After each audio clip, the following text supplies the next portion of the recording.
Thank you for joining us at the web-based Municipal Law Recognition Program sponsored by the Oklahoma Association of Municipal Attorneys, the OAMA for short. My name is Jeff Bryant, and I currently serve as a board member for the OAMA. One of the missions of the OAMA is to provide those practicing municipal law across the state of Oklahoma with resources to assist in providing sound legal advice to the cities and towns they represent. OAMA's web-based program that provides such information can be found at www.okmunicipalattorneys.org. This segment focuses on public safety collective bargaining laws in the state of Oklahoma. This law impacts cities and towns that have police officer and firefighter labor unions. The presenter today is Margaret Love, a private practicing attorney in the Love Law Firm. Ms. Love has a vast amount of experience in this area of Oklahoma law, and we appreciate her willingness to provide this information for the OAMA Recognition Program.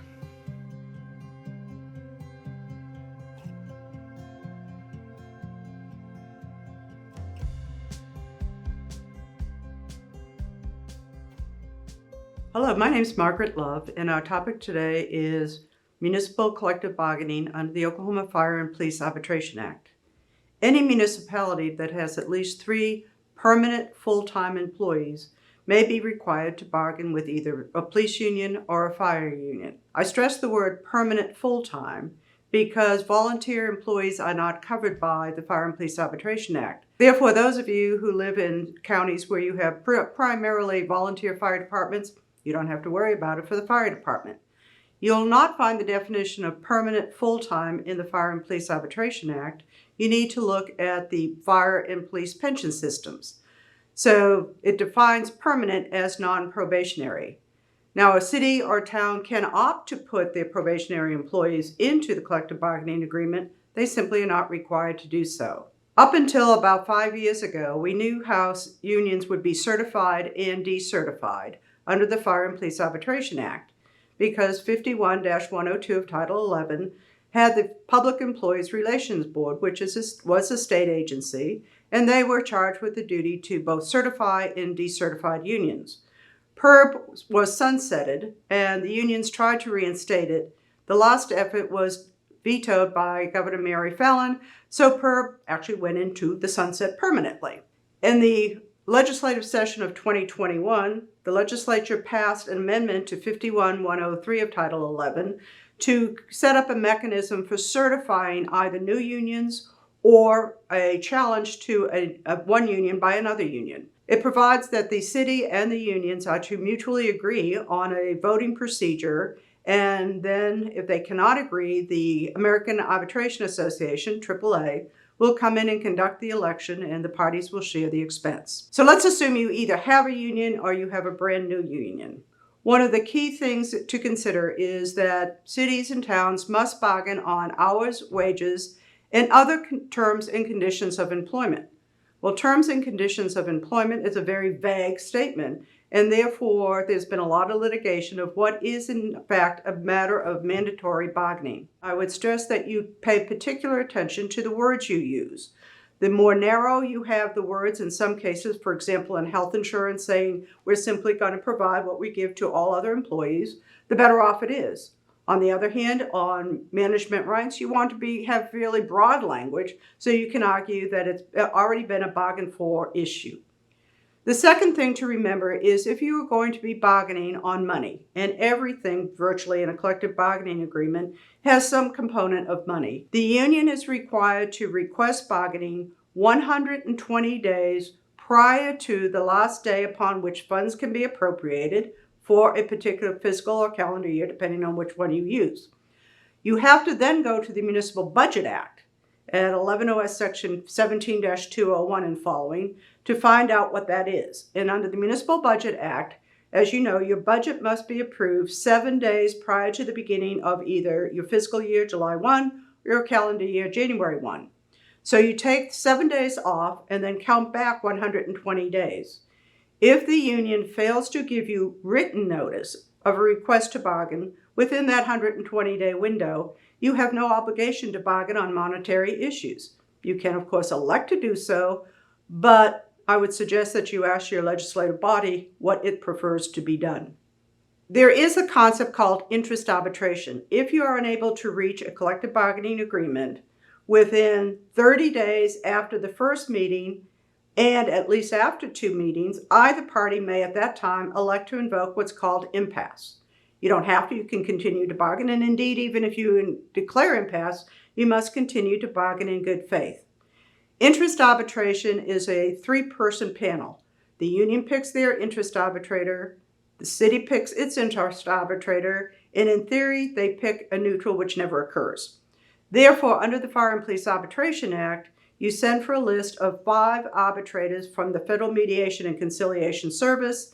The list is struck until one is remaining. The city has to go first. So interest arbitration requires that each party submit a last best offer a minimum of 7 days prior to the date of the interest arbitration.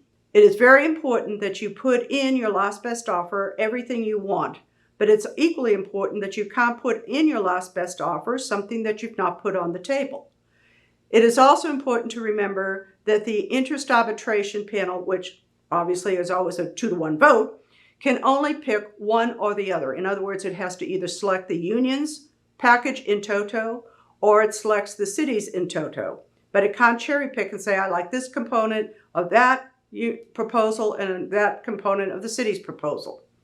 If the city wins, that's it. That's the contract. You're free and clear for another year. If the union wins, then the city has an option of submitting the issue to a vote of the people. Under the debt limitation provision of Article 10, Section 26, the Oklahoma Supreme Court said that binding interest arbitration is only valid if the people ultimately get to decide how they want their money spent. Therefore, that's why we have the option of going to a vote of the people. The courts have also held, however, that if you cannot get to a vote of the people by the end of either your calendar year or your fiscal year, whichever one you use, then the union loses. So even if the union wins that arbitration, if they can't go to a vote of the people by the end of the fiscal year, then there is no contract and you fall back on the city's proposal. So in a very quick nutshell, that's interest arbitration. The Fire and Police Arbitration Act does require that every collective bargaining agreement have an arbitration clause. If you don't have an arbitration clause in your contract, then you have to use the 3-person panel for interest arbitration, which is very, very costly and time-consuming. So put something in your collective bargaining agreement about grievance arbitration. So interest arbitration is the formation of the contract. Grievance arbitration is how to resolve disputes that arise under the contract that already exists. So in grievance arbitration, there are 2 subsets. One is contract arbitration. Contract arbitration is where there is a dispute that arises under the contract itself. Normally that is brought by the union. It doesn't have to be, the city can do it, but normally contract arbitration is by the union alleging that the city has violated one of the explicit terms of the contract. That is why I urge you to be very careful and masterful in the way you word your contract so that you have a defense in a contract grievance arbitration. Also in contract arbitration, the union bears the burden of proof, and it's generally by a preponderance of the evidence. The second form of grievance arbitration is discipline, which is the most common form of grievance arbitration. In discipline arbitration, the city or the employer bears the burden of proof. Normally, the standard is by the preponderance of the evidence, as it is in contract arbitration. However, there are some arbitrators who insist on using a clear and convincing evidence standard, which is a higher burden of proof, in those instances, particularly where there's been a termination of employment or even in a demotion. But the prevailing view is by a preponderance of the evidence. Since the city bears the burden of proof, then the city has to go forward first, and then the union responds. Under the Federal Mediation and Conciliation Service, it's basically arbitration by ambush. There is no pretrial hearing, there's no exchange of witnesses and exhibits lists, and anything of that nature, as there normally is when you use AAA. So when you're doing your collective bargaining agreement, you are not bound to have the FMCS as the panel from which, the entity from which you get your panel for grievance arbitration. You can select AAA. I've seen some collective bargaining agreements that explicitly has lists of names of individuals and you select from the list of names. I don't particularly like that version because you don't know how those people are going to be 5 or 10 years down the line. But give some thought to whether you want AAA or FMCS and how much you want to provide. AAA tends to be more organized. It tends to have a pre-hearing conference, exchange of witnesses, and exhibit lists, but that also adds to the cost of grievance arbitration. Unfortunately, although in theory, it says that grievance arbitration is to provide an efficient and speedy resolution of dispute, it generally is neither efficient nor is it ever very speedy. It usually takes 4 to 6 months for grievance arbitration to proceed, and it could even take longer than that. Grievance arbitration awards by the arbitrator are supposed to be final and binding unless the arbitrator either exceeds his authority under the CBA, goes outside the scope of the CBA and imposes new restrictions not agreed to by the party. His decision cannot be fairly construed as arising rationally from the CBA, or he uses terms of fairness and equity as opposed to adhering to the CBA. And then the fifth one that is not explicitly in the statute, but which is most commonly used by district court, is it's against public policy. There have been several instances in Oklahoma where arbitration awards were reversed by the district court on the grounds that it would be against public policy to adhere to the arbitration ruling. What I'm trying to convey here is that when you are imposing discipline, whether you be the department head, the city manager, the board of trustee, the mayor, whichever form of government, don't shoot for the wall because you're going to lose.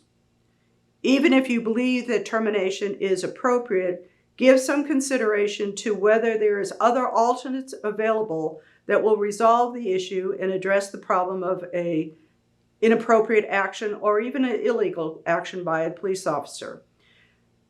The case I had, which was Jenks versus City of Bethany, the most telling thing was when the Court of Civil Appeals overruled the decision by Judge Bernard Jones, which overruled the arbitration award, and Judge Jones is now a federal judge. The Court of Civil Appeals was clearly sorry that they did it. And in fact, they said, had this been a decision by a judge sitting in Oklahoma, it would not have adhered to any of the judicial norms, the rules of evidence, and clearly would not be upheld by any appellate court. However, because we are constrained by the fact that the legislature wanted binding grievance arbitration to be the final resolution, we don't feel that we have any option. So my last words of advice as we close up this segment is when you are considering discipline, knowing that it will probably go to arbitration, explore all the options you have available and make the decision that you feel is best for your community, realizing a district judge may well rule in your favor because he or she doesn't want this person on the streets, but the Court of Civil Appeals, more likely than not, and probably 95% of the time, is going to rule for the arbitrator. Again, my name is Jeff Bryant. OAMA appreciates Ms. Love for sharing her expertise in this area of Oklahoma municipal law. OAMA has established this program to provide municipal law information through the website www.okmunicipalattorneys.org.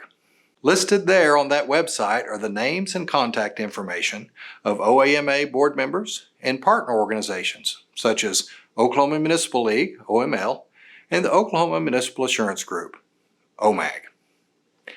If you're a municipal law practitioner, please take advantage of these resources, and you are certainly invited to consider a membership with the OAMA.